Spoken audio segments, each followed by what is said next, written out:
Joe Garcia in Diesel Tech 132, Part B. We're doing air brakes. Here we have we're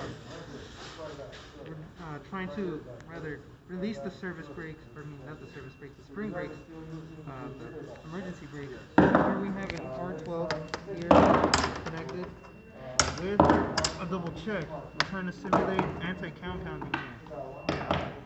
If we were to get, the the service brake pedal here, it would overcome air on the what is called the MV3, and then we would have braking as well in order to prevent overpressurization of that cylinder. So we're going to work with that right now. So as you can see, we're going to release the brake right now.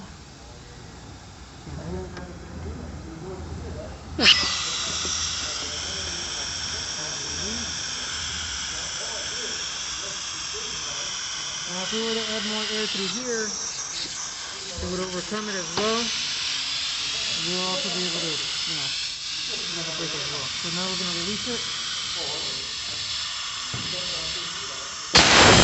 Let me borrow your... Thank you.